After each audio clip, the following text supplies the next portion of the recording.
ต้นยังดีนี่เนาะบ่เคยเห็นจักเทื่อพี่น้อยนะต้นนี้เอาไว้ทาได้3มื้อบ่พอนี่3มื้อโดยเตี้ยกันใกล้เขาจ้ะแซ่บบ่เนาะบ่โตเย็นบ่แซ่บเจ็บบ่ระยะมันแซ่บครับต้นเนาะนี่อยู่นี่เพิ่นต้นยังพอนี่เพิ่นเอิ้นต้นไม้หยังต้นไม้ไก่เนี่ยด้วยไข่นี่น่ะไข่เพิ่นเอิ้นอะไรไตรรวยตะแรงรวยตะแรงอาจจะดูไงว่าป้ามาลงว่าสิเชื่องไงได้บัดนี้เอาอันสกอตเทปติดไว้บ่ถ้าฮู้ภาษาเวียดหลายดวงจันทร์นี่เกิมบ่พูดนั่นเนาะอัดสิหัวบ่ได้นี่เนาะหั่นน่ะเบิ่งนี่หั่นน่ะเฮ้ยหั่นน่ะบ่ได้ใส่น้องซ้อนมาเฮ็ดซอย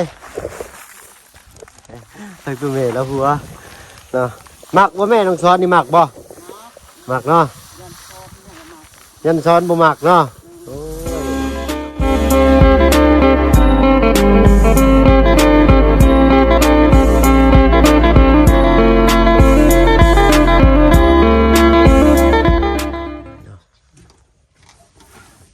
เบิ่งเหมือนกันนะใช่ละเบิ่งอยู่อ่ะสบายดีสบายดีเจ้าอันนี้จะได้พอนี่ที่ให้มันมุ้งหนักเปล่าเขาจ้ะกระตกเราจะกระตกเนาะไม่ตกเข้าจ่องเบะเบอร์นึงกระตกทรักมันเบะตกเบะทรัก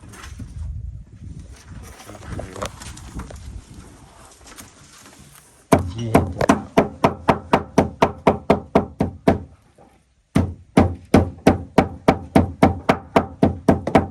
อันนั้นก็เมนหมดละ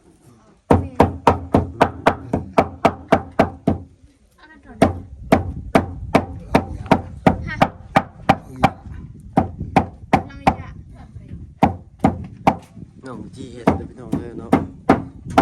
กราบทักทายเด้อพี่น้องเด้อกราบทักทายสบายดีเนาะใจดี FC เด้อทุกท่านรักษาเพก่อนพี่น้องเนาะ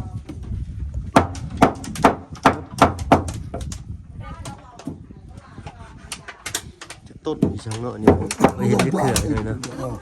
บ้านน้ำผมเคยเห็นเลยนี่เต้นได้กระตกนอนแล้วปะอัน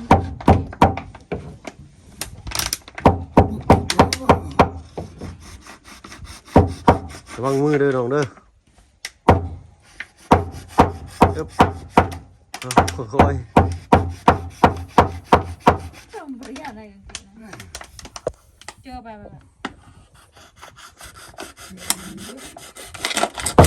เลย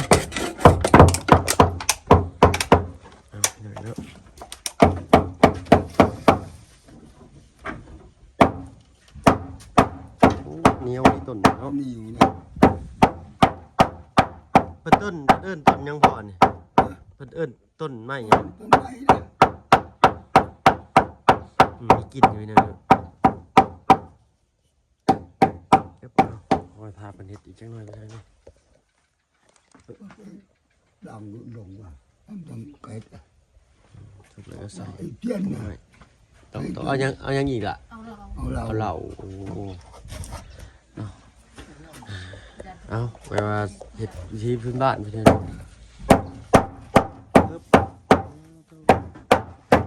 ประตูขออนุญาตประตูอายุจักปีแล้วนี่เพราะตู้พออายุจักปีเลยทุกคน75แล้ว75ปีกลัวบ่โอ้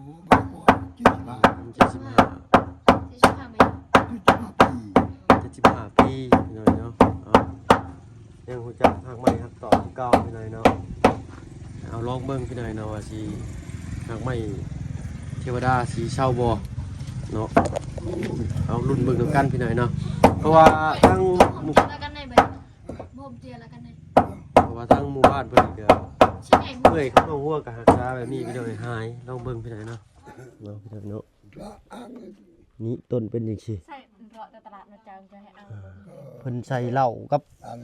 นั่นน้ำนี่ต้นเป็นอย่างซี่พี่น้องใช่อย่างซี่ต้นยังดีอันนี้เนาะบ่เคยเห็นจักเทื่อพี่น้องนะต้นอันนี้ ไม่ได้แล้วตอนนี้ เอาทาได้บัดนี้ละเอาไว้ทาได้3มื้อบ่พอนี่ สามมือ โดย เตี้ยกันใกล้เขาจ้ะ ยังไม่เงี้ย เอาได้ช่วยเตี้ยที่ละนี่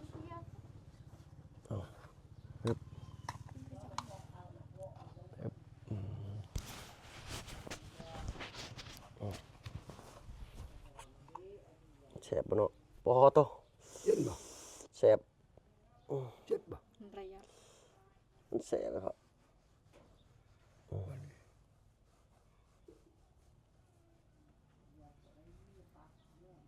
อ๋อ แล้วจะมาอีกถ่าย โดย นี่ มันแซ่บดำเหล่าเด้อพี่น้องเด้อเนาะแซ่บก็อดเอาพี่น้องคันหายแซ่บเลยก็เย็นเลยเพราะ เย็น เย็นจ้ะ เย็นดีแล้ว โดย เย็น โอ้ขอบคุณประตูหลายๆเด้อจ้าเด้อ เอาพี่น้อยเนาะบ่เคยหักษาอีกเทื่อใดครั้งแรกในชีวิตคือกันเนาะ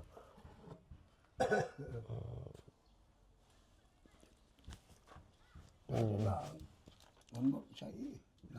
เอาเหล้าครับมันเบิดใส่อีกบ่พอถ้ามือหรือจักเทื่อถ้ามันแห้งกระทะ มือละมือ เมื่อกี้มอเตอร์ไซค์นะใช้เจ้าเตี้ย เอามืออะไรนี่ เตี้ยเนี่ยขา ใจบ้าน อ๋อมันเช่าในกระทะโดยพอโดยโอเคพี่น้อยเนาะเอารุ่นเปิดนำกันพี่น้อยเนาะเนาะบาละขอบใจเนาะเพราะว่ามันเป็นเหล้ามันก็ต้องฮ้อนแล้วพี่น้อยเนาะเอาลองเบิ่งพี่น้อยเนาะทางบ้านก็แนะนำมาว่าเอาต้นตีนเป็ดเนาะฝนนั่นแก่นขาวๆมันนะมาทาใส่เหล้าทาอันแรกๆนี่ก็น่าสิเป็นเหล้าเด้อพี่น้องเด้อเนาะเพราะว่ามันสิเฮ็ดให้มันแห้งเนาะอะไรก็มี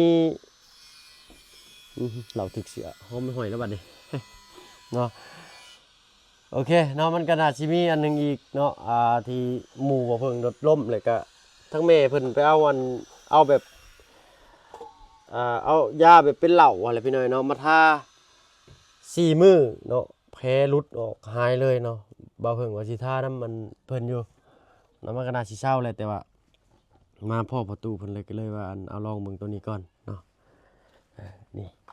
เคยเห็นบ่น้องบ่เคยเห็นเนาะเอาพี่น้อยเนาะอย่าว่ากันเด้อเนาะพี่น้องเป็นความเชื่อของชาวบ้านเพิ่นเฮาก็ลองเชื่อเพิ่นเขามึงหลิวก็ต้องหลิวตาตามนะพี่น้อยเนาะเอาพี่น้อยเนาะได้หักไม้หักยาจากประตูเพิ่นแล้วก็ท่าอะไรก็รู้สึกเย็นอยู่เลยพี่น้อยเนี่ยทางนี้ก็ทางผ่าอะไรพี่น้อยเนาะสิเริ่มบรรเลงอย่างนี้สะพานกลางผ่ายังหลานนี่ตากเข่าบ่ น้ำห้อย ตัวลงได้บ่น่ะ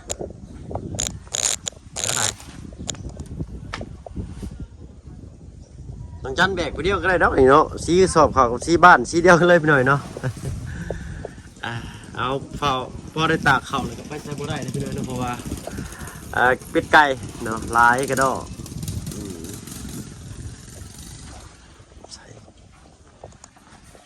ปลาตัวย่อหรือบ่น่ะ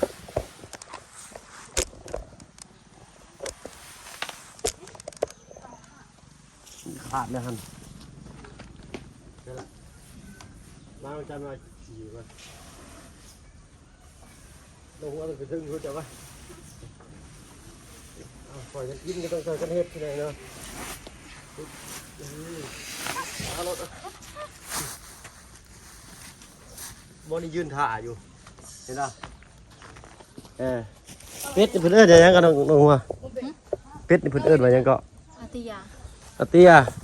ไก่เนี่ยตุ้ยรวยไข่ที่ไหน ไข่ ไข่เพื่อนอะไร ไตรรวย ตะแรงรวยตะแรงไอ้จะดึงไงมาฟังหรอกกันไปเอ็ดผ่านแล้วโอ้เย็นนี่นะโอ้ ได้ฮุกหนึ่งบ่ได้ฮะพอดีได้ปั้นหนึ่งพอดีจะได้เด้เนาะเพื่อสิเอามาได้เวลาว่างก็มันแดดเนาะพี่น้องเนาะเบิ่นว่างดอกปกติก็ว่างหั่นละเนาะสิพากันหอบแล้วบัดนี้ตาเขาเพิ่นว่าบ่ให้คนเห็นนะพี่น้อยเนาะอันแพ้เฮานี่เนาะเอาสิเชื่องไว้ได้มันเป็นกับตัวในหน้าซ้ำว่าน้องหัวสิเชื่องได้บัดนี้เอาอันสกอตเทปมาติดไว้บ่ เนาะต้องเชื่องไว้นะบ่ให้คนเห็นเพิ่นว่าถ้าคนท่วงบ่อยมันสิบ่หายเป็นความเชื่อของชาวบ้านเพิ่นเลยเนาะข้าวอันนี้1กระสอบประมาณ30 กิโลพี่น้อยมันบ่หนักคือข้าวบ้านเฮาได้พอเพิ่นเอาใส่น้ำเอากิ่งก้านมานะเฮ้บมาพอยกกระสอยมาตั้งเลยไหมครับเอา เอาเด้อ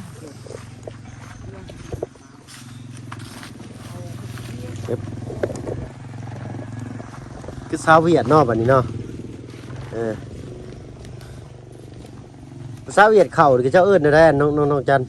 เราฮู้ภาษาเวียดหลายน้องจันนี่เกิมบ่พูดนั่นเนาะจะคือเวียดได้น้องจันนี่จะคือคักเลยเราน่ะใส่กรุ๊ปนี่ยังคือเลยเนาะบ่มีอันนั้นเนาะบ่มีไม้กวาดท่าเนาะเป็นไม้เป็นเล็บเสือนะเอากวดนั่นสิง่ายกว่าเด้อนี่มันได้ล่ะได้อยู่บ่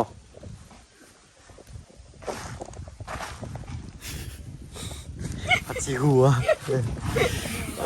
บ่ได้นี่เนาะฮะน่ะเบิ่งนี่ฮะน่ะเฮ้ยฮะน่ะเอาเชิบได้บ่ล่ะบ่ได้ก็ต้องได้แล้วเจ้า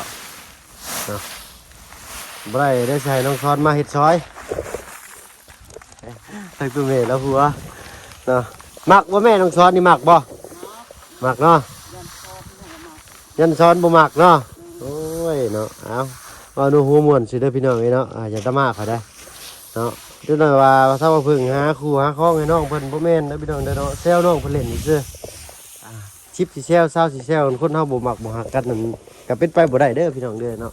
ต้องเข้าใจในบ่อนนี้นำเอาเข่าคือคนละสีน้องหัวนี่ว่าเข่ามันถึกดินนี่ดิเนาะเข่าน้ำท่วมบ่น้องตัวนั้นตัวอันนึกผ่าปัดชีฟ้าน่ะน้ำท่วมมันสิตมอ่ะถ่วมน้อยหนึ่งเนาะ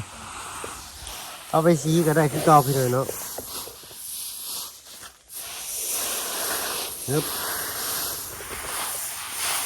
วังเลยบัดเป็ดไก่ได้บัดพี่เลยนะ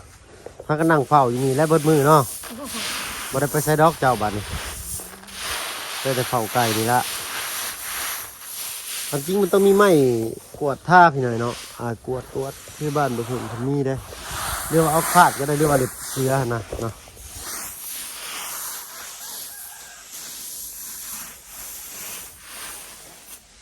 เย็นเลยก็จังมันแห้งก็ไปท่าไม้พี่หน่อยเนาะรู้สึกว่าแห้งไว้ได้พอถึงเหล่าลวกเลยเนาะ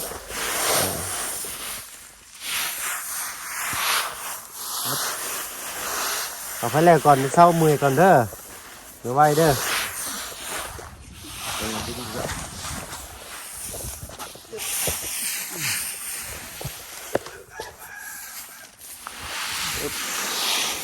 นั่นน่ะเห็นบอกทั้งทุกแม่ประเทศแป๊บเดียวที่ง่ายแท้เนาะแล้วกวดไปเรียวแล้วเลยคุณน่ะ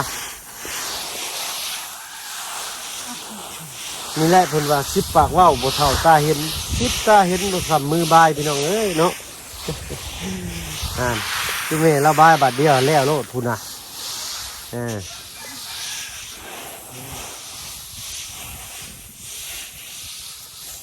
100 บาท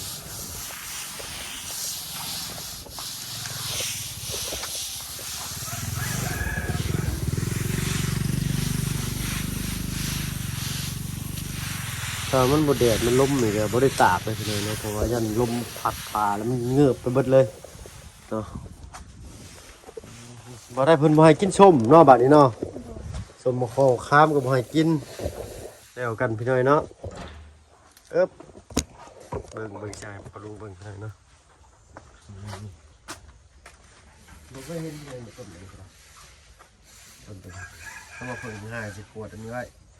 มันจึงสิได้ง่ายต่อการพกพาเนาะมันมีกลิ่นเหล้าขาวพี่น้อยเนาะมันอยากเมาเด้อรถเอาทายเช่าก่อน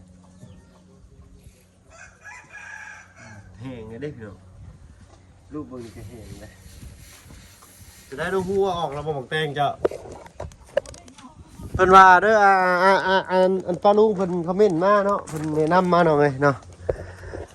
เวลาปลูกบักแตงหั่นเนาะเพิ่นว่าให้มันร้อนคือสีนี้มันร้อนนี่สีนี้ปลูกได้แล้วมันสิออกบักแตงนะเฮาหว่านแล้วมันสิออกถ้าอากาศมันเย็นน่ะมันบ่ออกเพิ่นมันบ่เป็นน้ำดินเพิ่นว่าเนาะเมื่อก่อนที่ว่าอันถ่ายคลิปเลยว่ามันบ่ออกนั่นอากาศมันร้อนคือสีนี้มันออกเพิ่นว่าเนาะถ้าอากาศมันเย็นน่ะมันบ่ออกเนาะลองเบิ่งเนาะขั้นสมพักก็คือสิขากแล้วบัวเจ้านี่หุ่นต้นหมกถั่วบ่นะ ไม่ โอ้ต้นหมกถั่วก็ต้นทุกบัวแล้วปลูกแซมกันเลยเรียบร้อยเนาะเนาะต้นหมกถั่วใหญ่ขึ้นนั้นพักบัวกับบ่เห็นมันทับมุนเบิดประกาศพักบัวลูกตะไคร้หรือว่าตะไคร้ต้นหอมหมกถั่วผักแตงผักชีบ่มีบ่เนาะผักชีแกงอ่อมเล่นขักแน่ๆเอาทางปลาลูก FC เป็นก็คอมเมนต์มาว่าอันอยากให้น้องซ้อนมาซอยเฮ็ดอะไรได้น้องโอ้อันน้ำมันนะคอกน้ำนั่นเนาะยิ้มน้อยยิ้มใหญ่แท้ดิเนาะเอาทางน้องซ้อนเพิ่นก็ว่าพี่น้องเนาะหมู่คู่กันเด้อพี่น้องเด้อเนาะอย่าว่าทีมงานหาคู่ครองให้ได้น้องๆเนาะก็เล่นเล่นกันหมุนหัวซื่อๆพี่น้องเนาะเรื่องคู่ครองเฮาไปจับไผคู่ไผบ่ได้เด้น้องช้อนมาจากเถื่อหรือแต่ละในรถสองวะสองหรือสี่ผูกแขนก็เถื่อหนึ่ง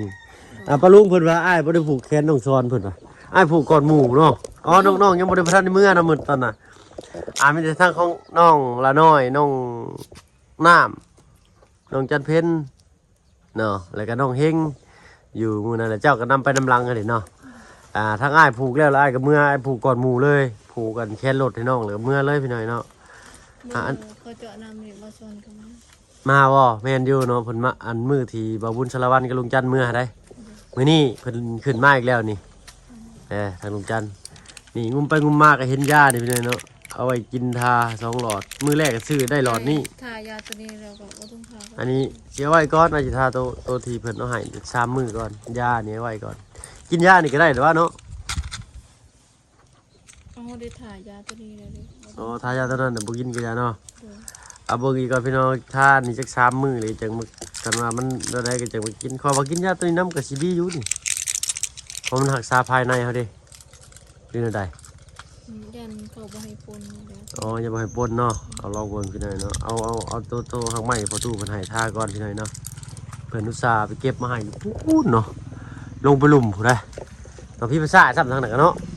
บ่ทางนี้เป็นว่าล่ะผมเป็นยังดอกเนาะมันเป็นพืชมันดูดสารอาหารขึ้นมามันก็แห้งใหญ่ไว้แหละเอาไปเอามากินเอามาทาซื้อไปหน่อยเนาะเราแล้วก็แห้งกันได้นี่เอาลองสอบใหม่ดีละมันแตกต่างกับเก่าบ่เมนมันก็สิอันนั้นอยู่มันอยากแห้งเนาะพอมันห่อนเหล่าได้พี่เนยนะโบแปลกดอกเนาะมันโบแปลกนะพอมันห่อนเหล่ามันลวกกันนะลองทาเบิ้ง3 มื้อละยังบ่เศร้าก็คอยหาหักใหม่อีกเนาะเอาคันว่าตัวนี้บ่เศร้าก็มีแต่สิหาแพทย์หาหมอแล้วอันนี้ยาที่ไอ้ซื้อมาทานี่มันก็อยากแห้งลงนี่แหละแต่ว่าในคอนี่มันอยากลามในหน้านี่แห้งยาที่ไอ้ซื้อมาจากคลินิกกันนะมันแห้งแต่ว่ามันลามในคอนะลองตัวนี้เบิ่งพี่หน่อยเนาะ เหล่ามันมีดีกรีอยู่แล้วพี่น้องมันขาดเสื้อมันสิบ่ลามเนาะมันอาจสิเป็นไปได้ว่ามันสิเศร้าเนาะลองเบิ่งถ้าว่าตัวนี้บ่เศร้าเลยก็มีเหล่าอีกอันหนึงอีกสิไว้ทาเหล่าหมูอ้ายนะเนาะที่ว่าหมอรถล้มหรือหมอทาแพ้ในหน้า 3-4 มื้อหายเลยตกเก็ตออกเลยพี่น้อยเนาะบ่น่าเชื่อก็เชื่อได้ ก็เป็นการธรรมชาติทางซ้ำหนึ่งซ้ำ ทา3 มื้อเอ้ยจะเศร้าเพิ่นเป็นหลายบ่ตอนน่ะ ลาย เอาตกเนาะเพิ่นบ่ได้เป่าเลยเนาะมันทาอย่างเดียว เราต้องถ่าตลอด คือเขาง่ายมันแหงมันตึงอยู่ตรงท่าแล้วนี่เดี๋ยวขออนุญาตท่ากับพี่หน่อยเนาะวู้แม่นเลย คือว่าข้อนใหญ่ๆนะแม่พอจะได้กินบ่ได้คือเก่าพี่หน่อยเนาะโอ้ยว่าหยอกแม่เพิ่นได้พี่น้องเด้อเนาะน้องๆก็มีแต่นั่งอันนี้แหละ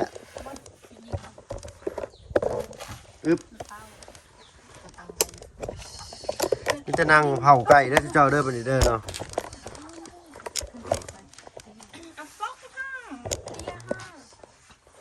เฮ็ดอะไรบ้านนี่กินไก่ก็บ่ได้กินปลาเลี้ยงก็บ่ได้กินชิ้นงัวได้บ่เนาะ ได้ซินงัวเราต้องซื้อเขามาปิ้งเอง ต้องวิ่งเองเฮาให้กระเจ้าพัดได้บ่ได้บ่ ยันเขาเจ้าปิ้งอันยันเขาเจ้าทาน้ำมันใส่ น้ำมันพืชนี่น้ำมันทอดนี่บ่ มี เขาเจ้าบ่ทาดอกแต่ว่าถ้าว่าเฮ็ดให้เพิ่นพัดนี่กินนี่เพิ่นก็ต้องใส่น้ำมันนี่คือเก่า เจ้าเสียอ่ะมันก็ แนวเฮ็ดอะไรบัดนี้บอกเพิ่นบ่ต้องใส่น้ำมันเนาะเอาน้ำลงแล้วก็เอาชิ้นลงไปคั่วๆแล้วก็พริกก็ต้องใส่เนาะเพราะว่ามันกินน้ำมันบ่ได้ ซื้อปลาเขาปิ้ง ซื้อปิ้งปลาเขาบ่เขายันปลาเลี้ยงนี่นะ ปลาเขาเลี้ยง ปลาเขาเลี้ยงอีกก็เอาอีกแล้วบาดนี้เนาะ มันต้องขล่ำได้เดี๋ยวพี่น้อยของพวกนี้นี่มันก็ทายก่อนสำลีจุกปากไปนำจากต้นยังไอ้บ่เคยเห็นจักเถื่อหลายต้นนี่ น้องก็เคยเห็น แล้วก็มีแล้วก็มีก้านอันหนึงเนาะคือต้นข่านี่แหละต้นนั้นสิเป็นน้ำเลยเนาะบ่เพิ่งบ่ได้ถ่ายเบิ่งคักซ้ำพี่น้อยมาพอตู้เพิ่นก็ฟ้าน้ำโลดเนาะเซฟ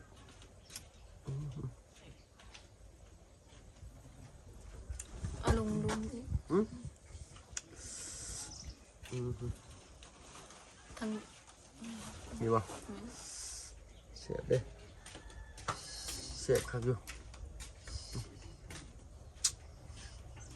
เบิดบอลเป็นนะเพราะว่าเป็นสีแก้มกันเนาะเพิ่มความอัปลักษณ์เข้าไปอีกเดิมก็น่ากลัวอยู่แล้วเนาะเล็กน้อยเห็นเล็กน้อยยังไงเพิ่มแพ้เข้าไปอีกบาทนี่ป้าโตเลยทางอ้ายก็มีแต่สิเป็นหาน้องชายก่อนเด้อเนาะเพราะว่าเมื่อวานนี่บอกน้องว่าสิเมื่อน้องบอกน้องซ้อนว่าสิเมื่อผัดบ่ได้เมื่อยันน้องเพิ่นคือบ่เห็นโทรมาบอกสินะเนาะเพราะว่าเมื่อคืนนี่บ่าวเพิ่นก็กินข้าวกับมกปลาอะไรก็กินยามกปลาน่ะสิมีประเดกอีกมกปลานี่ก็ได้ แต่ว่ามีบ่หลายนะเนาะแต่พอฮู้อยู่ว่าได้กินอยู่โอ้ยจะได้พี่น้อยเนาะปลานินจ้ะมันปลาเลี้ยงอีกบ่ฮู้บาดนี้ก็สิได้หาซื้อปลาขาวปลาเชียงเพิ่นมากินเนาะ